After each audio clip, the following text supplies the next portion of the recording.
GMGM, We Never Left podcast listeners. Today we have a special guest, Joao, who's the CEO and co-founder of Inception LRT V2. He has some amazing experience in Web3. He's been active in the space for so many years. Welcome, Joao. It's good to have you. Hello. Very happy to be here. So just off the bat, so this is my first interview, not in person, and I decided to open up a very special slot on my agenda to do this. But even that, I was trying to do this in person. So next time I will definitely go to Australia on purpose to do this, because I never do it online. I like the in-person feeling. Even with the guys from the Roll-Up in New York, we even went to Turkey together to just film in person. So I always film in person. I'm going to text. Andy's a good guy. Yes. Andy's a good guy. Yes. I always also have an interview coming up, like hopefully in Texas with one tier 1 person. Let's see if it's going to happen.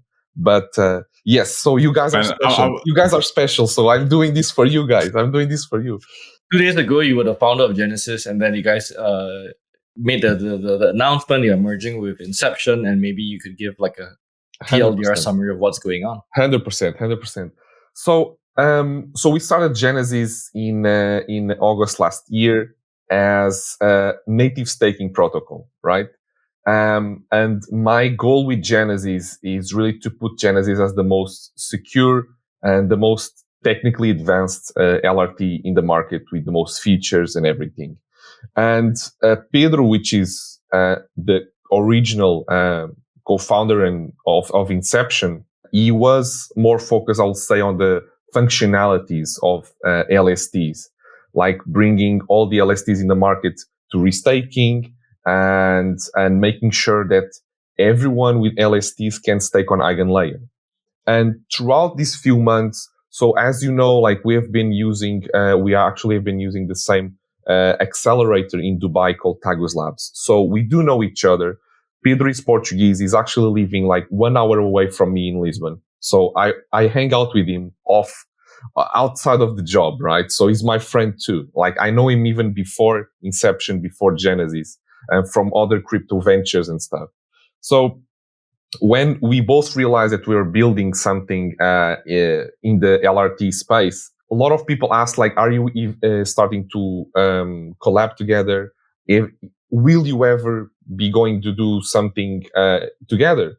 And we all said no, because we have different roadmaps. I wanted to do something a little bit more technical, I would say. Pedro wanted to just attract all the LSTs and make it work. So it's two different visions. But with time and with the LRT markets evolving, what happened is that some of our investors started to ask for Inception features, and some of Inception investors started asking for Genesis features. And that's when we started, like, very slowly, this happened in January this year, like saying, what if we started collabing, like what if I get a part of your features on Genesis, or Genesis has some features on Inception. And we had the idea to do like a collab. So if you go, like I think a month ago, if you go on Genesis dashboard, you can actually click, you have a link to Inception website to use it. So it's easier for you if you have LSTs to use it, and if you have native staking to use Genesis. But then you have like all these extras, right? For example, we are developing the insurance against slashing, which is something that I will talk about here, and I think it's a beautiful concept. We are implementing the flash and stake, which allows it to unstake in a minute instead of waiting 7 days. All these features, and even the different styles of like managing and the teams and everything. And I started even thinking, like, what if we actually merged? Because one thing that we noticed is that even though we were very technically advanced, we had a little bit less TVL because it's just Ethereum. And Inception had more TVL because it's a lot of LSTs. So a lot of people with different portfolios can invest. So it's a little bit more, I would say, friendlier to the more old school LST type of people. And Genesis is for everyone, pretty much. And I started testing the market like about a month ago. I started sitting down when I was in Asia, this last roadshow in Hong Kong, in Dubai for token, etc. I sit down with some of my investors in person and I ask him this question, like, what if we merge with Inception and we became a super app? And the answer was like, why you didn't do it before? Do it now, you know? And I was like, really? Like, do you really want that? And everyone was like, yes. So we started asking the community, like, do you want this to happen? And everyone said yes, because if you merge, you can have all the extra features from Genesis also in Inception, and you can also bring the LSTs and become the most complete app. So we talked with our engineering team, we talked with the community, we talked with the investors, and we said, we are going to do what you want, you know, like we are not going to do something that we want as like a selfish person or something. No. We want to do it for you guys. And everyone green-lighted this, like literally everyone. Like I'm even surprised, like up until this moment, 0 investors left, 0. We kept both cap tables intact. Both investments intact. We merged the 2 seed rounds. Right now we have like double the runaway money now. So because we just merged the 2 companies, right? So and when we did this, so you asked off camera about the technicalities of this, how to do it, right? So the technicalities are complex, 100%, but we decided to do it the most clean and linear way as possible. And I'm going to explain. So my initial idea, and because I'm normally the person a little bit more on the extrovert side versus Pedro, which is more introvert, I wanted to keep the Genesis brand. And I talked about this with Pedro. And initially he agreed. Some investors said that maybe you should create a new brand. I also agreed with that because it's a fresh start. We came up to our engineering team and we get together both our engineers and they said, well, depends on how you want to do it, because Genesis has 1 smart contract. Inception has 12. So if you want to bring Inception to Genesis, that will make you will have to make sure that you bring all the Inception tokens to Gen tokens and you bring it to Genesis. But if you want to bring Genesis to Inception, you have to change 1 smart contract from Gen ETH to Inception ETH. And that is the difference between doing the merger in a month or in 2 or 3 days. And we said that, well, we will have TGE in about 3 months. We are currently starting a second round of funding, or a third round if you don't count with the pre-seed, a strategic round of fundraising before Series A, between seed and Series A. And we don't want to lose time. We don't want to waste time with all this stuff, and we want to make it fast. We want to make it sharp, and we want to signal the market that we are here better and stronger than ever. And we cannot do that in a month. We need to do that in a weekend. So in a Monday, we are like, boom, we are the super app. It's here. TVL is merged and we are ready to grow, you know? So I hear quite a few things where like a lot of your focus is speed, right? Like how can someone, let's say, unstake in days, not months? How can I go to market in days, not months? The other part is about providing access and features, right? So obviously, clearly, you're trying to provide this super app on LRT. Yes. Features. Yes. Whole bunch of assets. And obviously, I think the play here is to kind of like essentially storm, or I guess take over the market. Yes. What would that mean, right? So like, I think in the previous interview, you said like there might be about 10 companies in the world that do what you guys do. And what does this mean in terms of that competitive advantage, or the way that those dynamics are going to change? Yeah, so I'm going to explain that. And this is a question that I also get a lot from investors and VCs in general, which is like, in a normal market, in a normal scenario, you always have competitors, right? And a VC the other day asked me like, how can you guys have like almost no competitors, or only the 10 companies in the world? Like, how does that happen? So I'm going to answer that. It's because for you to do restaking, you first need to learn staking. And only to learn staking can take you 3 to 6 months. To learn restaking plus 6 months. That means that a normal blockchain engineer that never saw this technology can take between 6 to a year to learn how to program and how to be comfortable in this space. So everyone that is trying right now to either copy or make a new LRT protocol will make it probably in the next, I will say, 6 months plus, making it the company that are now in the market. And I'm talking about the Renzos, the EtherFis, ourselves. In 6 months will be so much bigger, so it will be almost an impossible exercise for the competition. So I do think that people are not even trying anymore. I did see in the beginning people trying, but as of now, I think that the competitors already understand, like, okay, this is going to take months. Either they create something new or it's not worth the effort, Like I had a lot of weird interactions in the beginning, especially when we just started like last year. I had guys in conferences just coming up to me and say like, I'm going to steal your product, I'm going to steal your smart contract, and I'm going to do it better than you. And I was like, cool, dude, like try it out. I'm here waiting. And of course, 6 months passed and nothing happened, And nothing happened. No, they cannot do it. And for example, our tech team, they are the majority of them are previously worked at Anchor. So Anchor is the one that started liquid staking, So they are very comfortable in this space. And by doing restaking, they already know all the technicalities. So it's easy for them, easy as water to do this.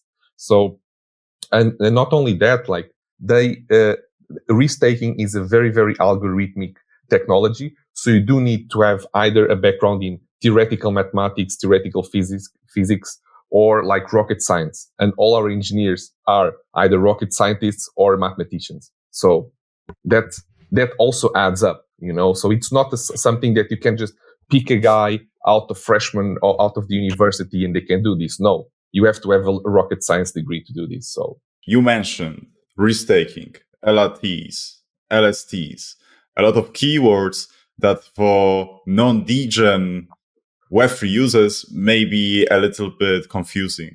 So can you explain restaking in like 3 sentences like you would do to your mom? What's restaking, man? Yes. So great exercise. My mom just asked me like a week ago exactly that question. Like, what the hell are you doing? I don't understand. So I'm going to explain restaking in the most simplistic way. So staking is like a mortgage, and restaking is like a double mortgage concept, meaning that when you have your house, you go to the bank and you give out your house, they give you liquidity. That's the same thing with staking for Ethereum. So you lock in your ETH, and in exchange, we give you liquidity. So we give you a liquid token, and because your ETH is locked in, that ETH is not only providing security to the space, because you have more Ethereum staked, it means more stability for the network, but because it's staked, it's like staying in a savings account in a bank. And by you staking or leaving your money in a savings account, you get a yield. And here is exactly the same thing. When you stake once, it's there, you get a yield and you get liquidity. And what we do with restaking is doing that twice. So you do it again, and then you get extra liquidity on the second stake, and you still have the liquid token. So in a very, very simplistic terms, think about the double mortgage or think about the savings account is the same thing. So what we are doing is simply like to take a very normal financial operation or financial concept that already existed in the TradFi world, traditional finance, and bring it to DeFi. And that's why I like so much DeFi, because there is so much stuff still yet to be done that on the traditional world, people already have. Like, you can just go to your bank or your bank manager and ask a lot of complex products in the traditional finance world. Here, all these products are new, so you can just think about them and start building them on top of ETH normally. That works better. Yeah, Anthony, please. Yeah, so my question is, should we put more risk on something that should stabilize the whole ecosystem?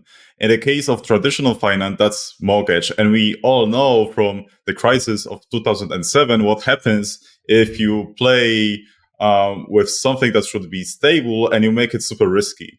And in Web3, the mortgage are actually consensus mechanism rewards.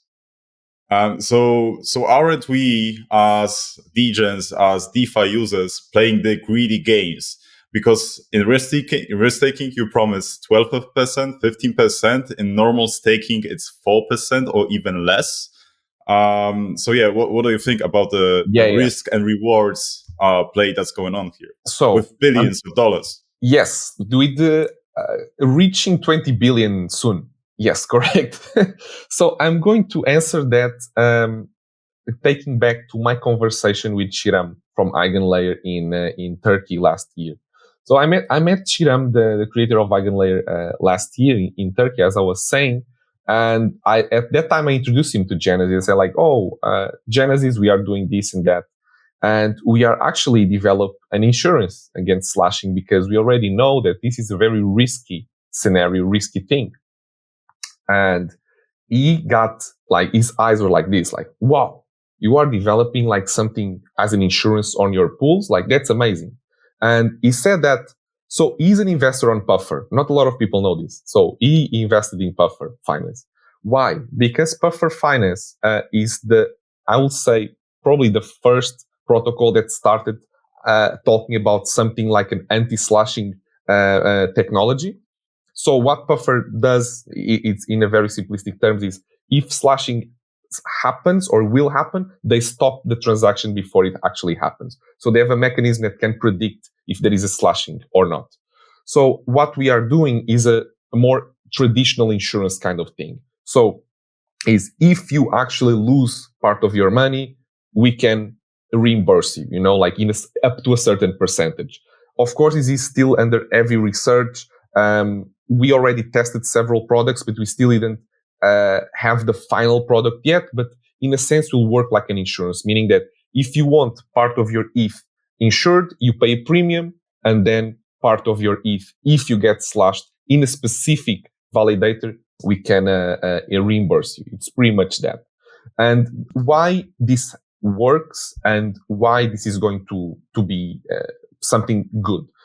Because on Eigenlayer, you are not only staking in one AVS, like you in one validator, you are doing it multiple times. That's why the multiple yield thing, right? So even if you get slashed, you are never going to be slashed in the whole transaction. So for example, if you have 3 validators on Eigen and you get slashed in one, you theoretically lose 33% of your transaction. You don't lose everything. So for us to ensure 33% of the transaction is something feasible. We are not insuring 100%.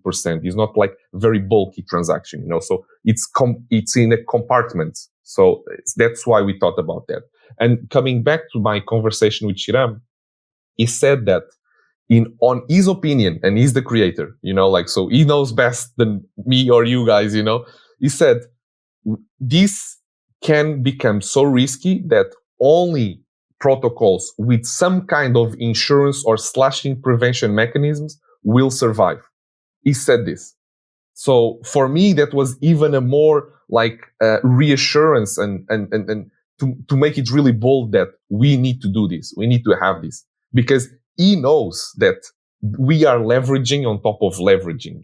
And he admitted that. He said like, yes, we are. That's why you need either insurance or anti-slashing mechanism or to try to push down a little bit less the risk in all the AVSs that you do. For example, why we are using like DVT, distributed validator technology, and why we are only using the best operators and the best validators in the space. Because we want to de-risk, we want to make sure that we are using the best validators in the space that either never got slashed or if got slashed, they've been slashed like 1 or twice in their lifetime because we want to reduce that risk because we know that it's so real that we don't want to even think about it. We want to make sure that our clients are completely safe. So that's one of our mottos, 100%. And just to add on this, why the Inception merge and Genesis and why this is so important. Because right now on Inception V2, we are going to be offering all these features on all pools. meaning that if you have LSTs, you will be insured. If you have native staking, you will be insured. If you want to move your money faster, we have flash and stake on all the pools, everything. So all these Genesis features that were, in my opinion, beautiful, we are bringing to Inception and making the super, super, super cool ecosystem that everyone can enjoy, so that's it. That's the beauty of it, Thanks for the explanation. It makes the whole restaking space much more clear for me. But people come to those DApps because they offer higher APYs. Mm-hmm. As I mentioned before, it's more than 10% rather than 2% or 4%. Yes. But then if you go to Genesis LRT or Inception LRT, you can see that I checked yesterday, it was 1.85%. Mm-hmm. So sorry for an uncomfortable question, but no. How can people get to the promised land of 10% or 15% restaked APY? How can they do it? So that we need to understand EigenLayer. So EigenLayer is still developing, right? So we are pretty much in phase 1. There will be phase 2 releasing in end of Q2, and phase 3 which will be the completion of EigenLayer by end of Q3. So right now we have still the first layers of staking. So we are still in the beacon chain era, So by only when the full EigenLayer is live by the end of the year, you will have all the staking puzzles, so the Legos, right? So that's why we are still in a very low APY scenario. And as EigenLayer develops and will be fully integrated and fully live, then you can have the Legos of the 2 + 2 + 2 or 3 + 3 + 3. And why those APYs? So what we are promising is up to 4% on each stake. But of course, if the market is not volatile enough or is not good enough, can be 1 per stake or 2 per stake. But still, the Legos are there. So what I believe and what I'm hoping for, of course, as you say, is by the end of Q3, we have those sweet 8, 9, 10 yields. And I do believe that is going to happen for all the LRTs. So we are still in a very early stage. That's why we still have this low APY, which is more resemblant of LSTs and not LRTs. Because you are thinking this is a Lido yield. So I don't want that. I want the EigenLayer yield. We will have it. Q3. I had a small follow-up because you were saying that it's an early stage. There's a lot of considerations. There's a lot of stuff under development. PG is coming up. For those that have been supporting, testing, beta testing, feedbacking to you guys for some time now, and probably asking, so what's going to happen to me, my TVL, my rewards, my share of stuff? What can they expect moving forward? So what they can expect is, again, by merging these two protocols, we are now stronger than ever. And we actually yesterday, if you go on DeFi Llama right now, is already our TVL is merged. So right now we already approaching 3 million, I will say. And by the 3 million, we can already start doing bigger integrations such as OKX, Gearbox, Airpuff. We can ramp up to Pendle at 10 million and then go from there more easy, I will say.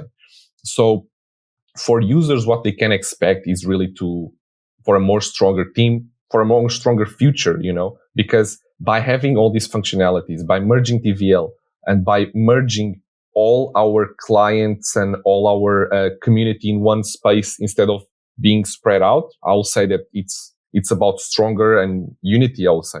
So I have a question that's a little bit going off the topic of risk-taking, more into the general crypto macroeconomic topics. So if the big banks see that there is an APY of 10% or 15%, they will go crazy because that's what they are looking for, right? The bonds are not performing well, so they are looking for alternatives.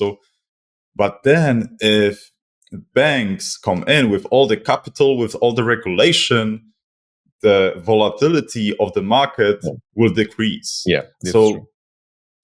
do you think, like, do you have some idea if this bull run that we are currently in is the last big bull run in the entire history of crypto? Like, is this the last chance to actually get, those 20x on Solana? Okay, so you asked like 3 or 4 questions in one question. Okay, so addressing the elephant in the room, right? Kind of question. Well, I've been talking actually a lot with Philippe. You know Philippe very well, one of our advisors and investors, and he also said to me like exactly what you said. Like, as more institutions come in, as more money comes in, the volatility goes down, the yields go down. So this is not going to be like this forever. Like we are in a special type of scenario, and as more we move forward, the yields tend to go down because it's more stable. So you can read this in 2 ways. First, stable is good. Like you want stable for society. You don't want to live in a super degeneracy place where everything is crazy. So stable is, in a scenario, good. For degens that want to be rich overnight, well, overnight schemes never existed, right? If you are getting rich overnight, you're probably scamming or you are a criminal anyways. So, or you are super, super, super lucky. Like I saw a story about the guy that was working in McDonald's that literally did a mortgage on his house, like a real mortgage. He put everything on Dogecoin. And because of a tweet of Elon Musk, he got like 20 million on like a trade. Yeah, but like that's one guy. And if he got the other way around, he will probably lose his house and will be homeless. So that's just betting. That's gambling, That's not actually trading or being a serious person, right?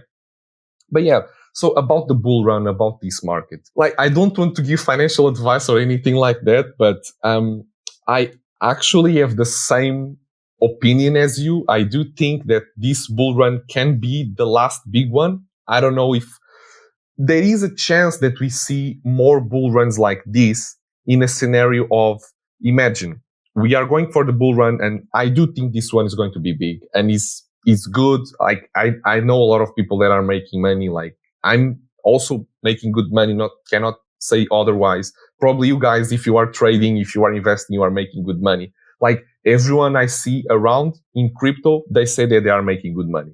So, and they want to even make more. And of course, you always hope to make even more until the end of the bull run, of course. Then you will have a little bit of the bear market, and then a new bull market eventually will come up. Your question is, what about the next bull market? So 2 things can happen.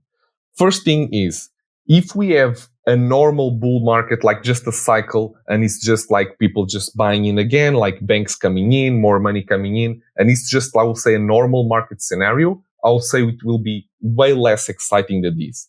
But if a new technology, I don't know what is going to be, comes in the next 3 or 4 years in the next bull run, then we can have another scenario like this. Because like it really depends on if there is a new exciting technology or if there is a new exciting company or set of companies coming in. And this always happens, right? In all the bull runs, you see like very specific companies performing very well. So this year is definitely the eigenlayer relating companies or LRTs that are probably going to overtake the bull run, I will say. Like if you see EtherFi, like we're talking about billions and billions in TVL, like almost overnight, and like you have to respect that. And their team, like they're awesome, like these guys are like, they are great. And like you have to see like all these patterns and these scenarios. So yes, I do believe that we can have more bull runs like this if there is new technology involved, or if there is very specific companies developing something like very special. If not, you probably can expect a way less exciting next bull run. But focusing on the present, like this one, I do believe it's very interesting. Why? Because you have all the perfect cooking seasonings like in the pot, right? You have the new technology, the LRTs. You have everyone excited because they waited for so long in the bear market. You have the institutional coming in. You have the ETFs. come on, like it's just like a melting pot of like so good things. And we just got the meme coin index. Yeah, like, and actually I know a lot of people doing meme coins right now, and like they all like getting crazy and excited, so even that also on top. So, but speaking on institutional, and because like you guys know that I have a financial background and like worked in finance pretty much my whole life, and I do enjoy also talking about traditional finance. And for me, it's really exciting to see banks or to see like these old school guys excited about crypto, either because they are truly excited or because they were pressured by the clients saying like, hey, add crypto to the portfolio. What the hell are you doing? And they are being pressured to put in crypto, right? So you have the BlackRocks, you have the JP Morgans that have been excited like since already a while. But I do think that all these other financial institutions are going to start coming in slowly, because they need to put crypto on their portfolios so the performance can go up, So yeah, answering your last question about the yields, is traditional finance going to look at this as the sweet yields and they pour all the money in? I will say that no. Why? Because you cannot risk billions or trillions on your portfolio on something that is too risky. So I do say that either, again, you have insurance against slashing, or you have a slashing mechanism, or it will be very difficult for institution to come in. But, and well, I don't want to just sell my fish here, but like it's the reality. We are developing the insurance. So banks, if you are looking at this, come to us. Like we are ready to take your trillions of dollars. I wanted to double click on this quickly because you're talking about the current trend and this current cycle, which is very interesting. But I know that you've been a student of money and how society has been arranging its economy for a while. And in fact, you entered very early with the Bitmasters, which is, from what I understand, Bitcoin mining. Yes. Back in 2013. So like way longer than many participants have been in this market. And obviously now you're here with LRT. So like, what's your thesis? Like, what's the driving forces or the driving beliefs that you're looking at that are of how money and economies and society is going to be arranging itself, ordering itself, organizing itself in the time to come, that's driving the behaviors and decisions that you're making right now? Yeah, so I think that if you're talking about the future, like for our children or our grandchildren or something, like the answer really is tokenization.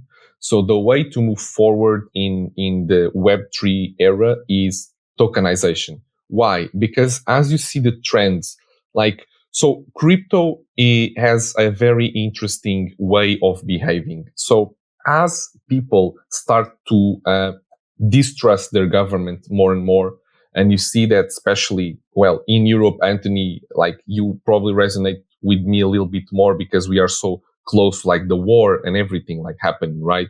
You have the Ukrainian and Russian war. You have now the Israel war with like all this insanity here happening, like literally at our door, more in your door, Anthony, than mine.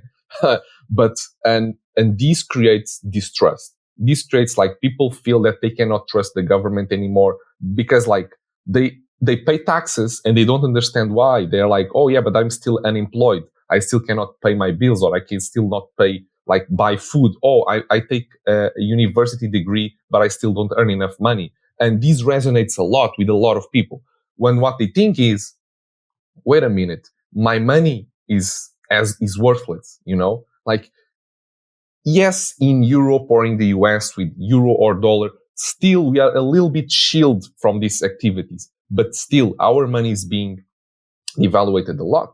And especially, and I want to talk about this trend is, if you look at Asia or emerging markets, you see that crypto is used on a daily basis. Why? Because their currency is so devaluated that they feel that crypto will protect them against inflation, and it will, and they can use it as a very stable source of actually a money that works. And that is how our society has been collapsing throughout the years, is that it doesn't work.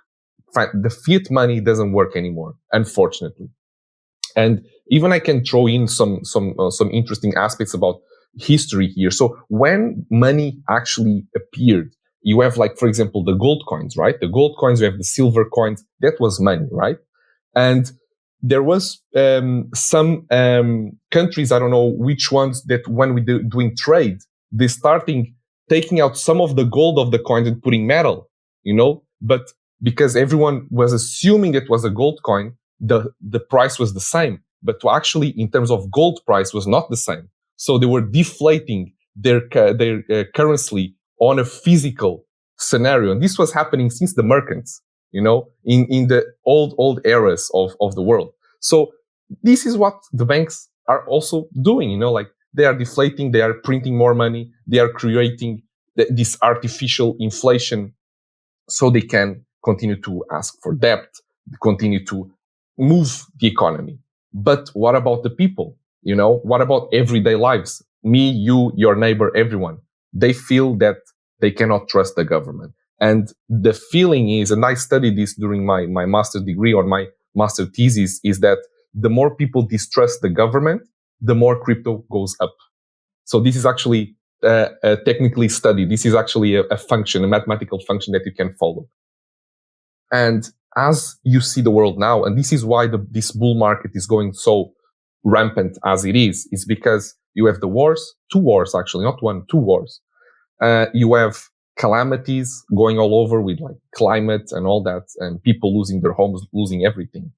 And then you have crypto, which is something safe, what something is there, no government is controlling, is decentralized, and people think, why should I hold euro or dollar in my bank account that is deflating, when I can have BTC? Yeah, buy BTC. It's better for you. And then as you are in this BTC or ETH ecosystem, you start thinking about, well, maybe I'm going to do some staking and leverage a little bit my money, So, yeah. So if I can push back a little bit, I'm not saying that I disagree with you, but I have some thoughts that are a little bit different than yours. Mm-hmm, mm-hmm. So first of all, I don't think that people consider crypto as being safe. When I'm speaking with my colleagues and I'm explaining them what I'm doing on my daily basis, they're always thinking that crypto is not safe given the volatility, and they have good grounds for these thoughts. And then from the psychological perspective, just a small anecdote. I was recently at the Bitcoin halving event. I met a person who's outside of the Web3. She was with her boyfriend, whatever. Mm-hmm. I spoke with her for a minute, and she was studying psychology. So she was really, seeing the patterns that psychologists do. And she said that people involved in crypto are always looking for something new. They're curious. They're anti-system. They're degen. And when I look at my friendships from high school, from my uni, most of people are not that way. They are me being more obedient. And I'm not saying this in a negative sense. What's more, the financial education is very low, at least in Poland. I think the whole Europe is like that.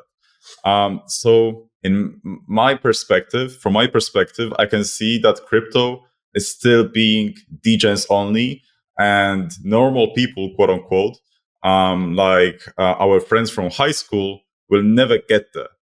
They will use crypto, but they don't know that they are using crypto.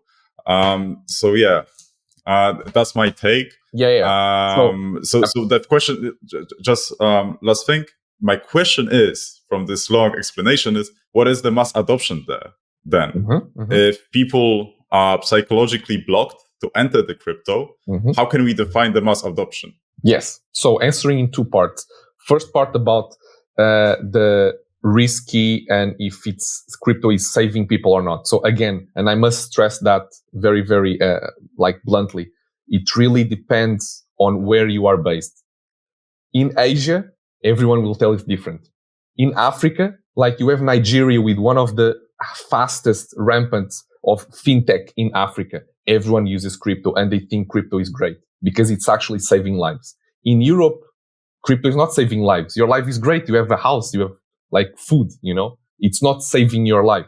It's just a complement. So it really depends on where you are. That's why in Asia, 25% of people use crypto on a daily basis. In Europe, it's less than 5%. Because you don't need it so much. You have a good life without it. Like if crypto stops tomorrow, probably you just have a new job and you continue, But imagine if you are in Thailand and you are working with Thai baht, their currency, and your currency is like very, very low and very defluctuated. If you don't have crypto savings, you probably never get any more money. Your government can take you away. You never know. And that's how crypto is actually saving lives in emerging countries, So it's really a different perspective. And I also thought like you before I travel a lot. And after I actually see with my own eyes, okay, this is actually saving lives, that when I started like to switch my mentality, okay, this is something really seriously. Answering your big question, I do think that the future again of crypto is tokenization. How normal people are using or are going to use crypto without knowing is tokenization. How? For example, you go to your supermarket, right? And your supermarket probably already has those coupons or something that if you go there many times or the card, you get some kind of discount. So imagine that your supermarket has a token in your wallet. So every time you use their supermarket token to pay groceries, you actually get a reward, another token, or you can stake your supermarket token or something. Then you have another token to go to your hospital or to go to your healthcare. And every time you pay with your healthcare token on your wallet, you can also like get rewards, or you can have some kind of like more personalized ecosystem. So you have the hospital that has probably the health token. You have the supermarket that has the supermarket token, and et cetera, et cetera. And this is actually already happening. At least in Portugal, you have like something like some specific brands that are already like making campaigns like, oh, if you only use our brand or only our card, you get rewards, So it's just the making sure that you are passing that through a wallet. And normal people, and I agree with you, they will never know that they are using crypto or virtual currency or cryptocurrency.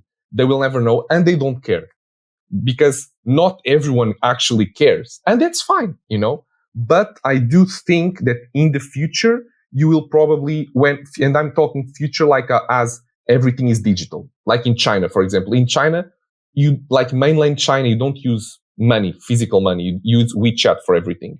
So if you are already using your phone and your WeChat for everything, it's just a matter of having a wallet inside of your WeChat with several tokens for your daily usage of your daily life, and everything is just a token, and you are inside a token economy. So I do believe that that's the future. I think it's still distant, like maybe 10, 20, 30 years from now, but I do believe that eventually all the companies will have their own token, and you can use their token and just have like a token economy. I do believe that. That's super interesting. So we've touched also upon, the emotional aspect of crypto market. Yeah. Like you've written the master thesis, and we are living now in a phase of the bull market when everyone is launching their token.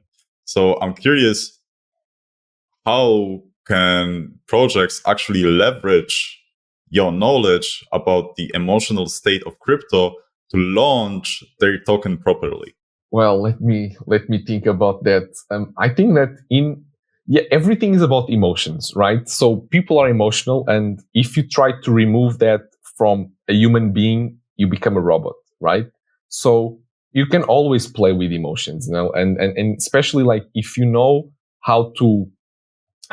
psychology, if you know how to play with people's minds, then you can get ahead a little bit faster. I would say, like this is a bit creepy, but like it is the truth, but the thing is, people are also irrational, and they make a lot of irrational decisions, So, and that is very interesting and that's why technical analysis doesn't work so well, because you never know the market. The next day, someone can tell something on the news, and then the market goes to shit or goes up, So, yes, people are emotional. People are irrational. I will say that you need to, and this is, so I had a class in university in my master's degree only for studying like Warren Buffett style of investing. And his style of investing is actually very simple. It's just like read the news. You just need to every day wake up and read news and understand and following trends. Like you don't want to make a bet on something that is not happening. Well, maybe if you are Elon Musk, you can do some of these crazy bets on the side, but it's all about following the trends. And if the trend is good, yeah, bet on it. You were saying about how to launch the token or a token in a very specific way. Well, I will say that right now, the emotional market, it's really good. Everyone is happy. Everyone's like, oh, we are in the bull market. Like yesterday, I saw a news saying that BTC was going to 3 million. I was like, what the hell? Like, is this kind of news that is popping up, So Bitcoin is still at what? Like 60K, 70K, and people are already talking about Bitcoin at 3 million. That is insane positive emotion. Bet on that. If people feel like that, good. Give them more tokens. Build a project, release it tomorrow. Everyone will buy. Everyone is happy. Everyone thinks that everyone can make magic money. Good. Just do it, So I think that you have to follow trends, and 100% you can bet on people's emotion on that sense, and even like the economists that study this emotional intelligence and like financial emotional states of the consumer, they will say like you need to follow the trends and you need to make sure that you are giving them something that they want, because people can be rational, and people like if you feed them sometimes a lot of information, but it's not what people want, they will do it otherwise, and so yeah, I will say that's that. Interesting. Yeah, I think that you need to look at the fear and greed index as well. Yes, 100%. Like every day. Yes. It reflects the sentiment of the market, right? Yes, and you don't want to launch your token when the fear and greed index is like 30 or 20. You need to do it when it's 90. Yes. So I'll also, one of my last questions today is about the academia. Like I have a bachelor certificate from the Warsaw School of Economics, but I think that's it for my academic, career, let's say. But I also want to get educated about Web3, about crypto.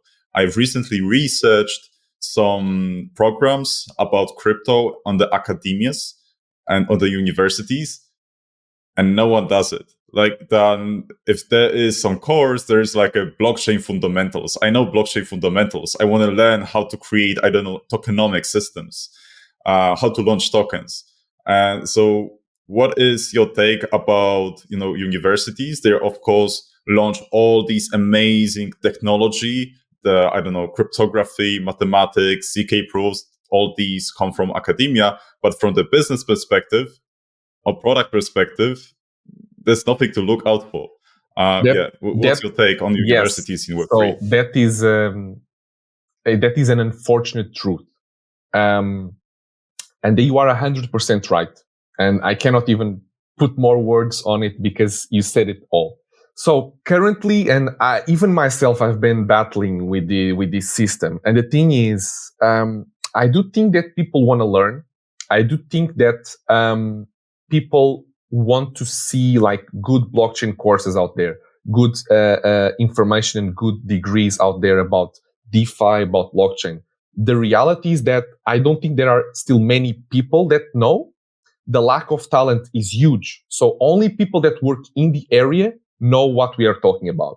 And especially like, for example, for us, when we are trying to hire people in the market, it's so difficult to hire good people because you have to go to the competitor and like really take someone from the competitor side, or you need to train a new person because no one knows unless they actually done it, and there is no degree about it. And I will also put a pin on this also. For example, as you know, like I'm also teaching MBA course in corporate finance in Deakin University via online, and I asked them like, can I talk about like BTC and crypto? And they said like, oh no, that goes against the program. Like you want to just follow the program, and it's traditional finance and it's corporate finance, and you just teach them corporate models, you know? And I was like, okay, but like, you know that students like to know something new. Like I talk about tokenomics or something like, oh no, but that's not part of the program. Please don't deviate from the program. I'm like, okay, you know, I don't deviate from the program, you know? So I'm teaching traditional finance and that's it. There is no deviation. So I wanted to jump on this, and I was laughing because it's like three guys on a call. All three are launching tokens. All three are looking for hires, and we all know how hard it is to find like really good talent in the space. And I do have like regularly people asking me, hey, how do I go into Web3? How do I learn the ropes? And some of them are thinking around things like MBAs and stuff like that. And I honestly have to challenge whether people should do that. And I also would probably challenge you a little bit, like why, like as a practitioner, why would you go down there? But like my personal take is that one, the university systems today are probably like a decade behind practitioners in terms of it. And if you're looking at crypto, then yeah, it might be even more. But I think the second part of it is that what I've seen is that the rate of learning that's required in crypto is extremely high, right? Because it's so dynamic, and you actually need people who come in who can not just be technically proficient, not just professional and know how to work with people, but can actually, like you say, read the news every day, absorb cultural context, look at the sentiment, look at the greed and fear, and be able to somehow synthesize this very quickly every day into something that is meaningful, right? And take those every single day, right? And then kind of like get hit on the head with the market and then get up again. So, I feel very strongly about this. Like the obviously the education system is not doing really well. Like there was someone that recently was speaking at a graduation ceremony in the US, and he mentioned Bitcoin, and like the whole stadium booed him. Like that was like pretty viral, and I think it kind of goes to show where, in general, the consensus are in terms of the populations within that education system as well. And I really wonder, like from your point of view as a practitioner, what keeps you within that? Because obviously there's a drive to spread knowledge and help people as well. But I also wonder whether you think that's the best way. Yeah. So I can even tell like a quick story. So when I was doing my master thesis, my advisor, so he's like a very, very big guy in banking. He's actually one of the like board members of one of the old school banks in Portugal, and like very well known, very, very smart person, like with like thousands of papers like published and everything. And when I told him like, hey, I want to do like something about BTC and like crypto and everything, and he's like a very like forward thinking guy, and he said like immediately, yes, you should do whatever you feel comfortable, 100%. But I don't know anything about crypto, so we will have to do like a kind of a gentleman's agreement between you and I. And I was like, what do you mean? And he said, well, I will correct and advise you on everything regarding traditional finance on your thesis, but everything regarding crypto, you will be the student and the professor. So you will write, and then you'll put your professor hat and you correct yourself on top, because I cannot correct you. I don't know. And I was like, well, I accept that challenge, sir, you know, and we did it like that. So everything regarding crypto, I was like writing and correcting, and everything regarding TradFi, he was the one like all about emotional intelligence and everything. Like he was the one like correcting everything and doing everything. And like it was great, and it was fresh to have like also an honest person. Like this guy is like top professor, you know, and he's saying, I don't know this. So I will not tell you that I know something that I don't know. So I'm going to just focus on what I know and help you on what I know best. And you do double the research and help yourself and make the best work as possible that you can do. About the answer about like why going for academia and why I like academia. I do think that even though, yes, it's still you still need some years to catch up in academia regarding crypto, I do think that it's still good to learn, you know? So like if someone that is watching this and is thinking about doing an MBA, do it. You will still learn a lot of things that you can bring for DeFi and for finance and for Web3 in general, you know? Like sometimes a lot of people in crypto, they don't have degrees, you know? And what is my opinion about that? I don't know. I don't think I have an opinion. I think that you should do what it feels best for you. But at the same time, more knowledge will never hurt, So if you have a PhD or if you have double masters or whatever you want, good. Learn as much as possible and then apply that on what you love, If you are some kind of genius that you just dropped out of high school and now we are programming at super PhD level, good for you too, I don't judge, but I do feel that for me, I do enjoy learning. I do enjoy reading papers and making papers and all of this more academic stuff. And I keep also it keeps me grounded with reality, I would say, sometimes when you are in the Web3 world and it's metaverses and tokenomics, it's so abstract. It's so crazy that sometimes you feel that you are not living in the real world anymore. It's just everything is insane, right? And everything is so forward thinking. And if you go to a restaurant or having a coffee with a friend, you start talking about this and everyone is like, I don't know what you're talking about. So I'm like, okay. So I do believe that knowledge doesn't take space on your head, So more knowledge is always best. You should learn everything you can. You should have several passions, several hobbies. So I do have several passions and hobbies. So I keep myself occupied not only at work, but outside of work and doing as many things as I can. And I think in the end of the line, it's be happy, Yeah. And if I can add something on top of that, of course, if you have an MBA, that's useful, but then you have alternative costs, right? When it comes to your time during a day. And MBAs are usually very time consuming. So what I would suggest for the newcomers is just go to the projects like Inception LRT, download the white paper and try to understand everything that's there. If you don't understand what LRT is, go and check it out. If you don't understand consensus mechanism that they're using, go check it out. And if it will take, 5 hours to digest it, but after this lecture, you will know more than 90% of people in crypto. And that gives you leverage not only in trading, but also in your professional career. So that was my only take. And I think that we will be wrapping up. I will give one final hint. So many people ask, if I'm not in crypto, how can I get a crypto job? So this is something that I think everyone should do, is get involved with the community. Go on Discord, go on Telegram, read the news, like you said, read the white papers, read everything, and just start being active. And eventually we will hire you. If you are one of active members of the community and you know everything, I don't need to spend money training you because you are already in. So I will say that be part of the community. That's the most important. Exactly. That's exactly how I got my first job in Web3. So I confirm your thesis 100%. We'll be wrapping up the session. We almost crossed the 1 hour mark, which makes it the longest episode in the history of We Never Left. So Joao, thank you for so many amazing insights. My last question is how can people get involved right now in Inception LRT very shortly? Yes. So go to our website, go to our Discord. Our community is amazing.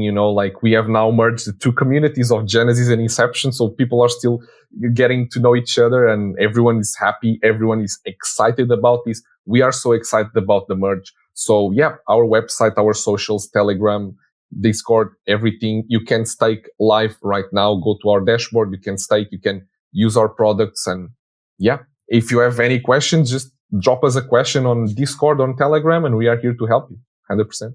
Perfect. Thank you, Joao, once more. We need to do the part 2 because I have so many questions that I didn't get a chance to ask you. But after the TGE, we'll see how it went. So good luck for the TGE. And Perfect. Once again, thank you for the conversation. Thank you. Awesome. Thanks, Joao. Thank you very much. Cheers.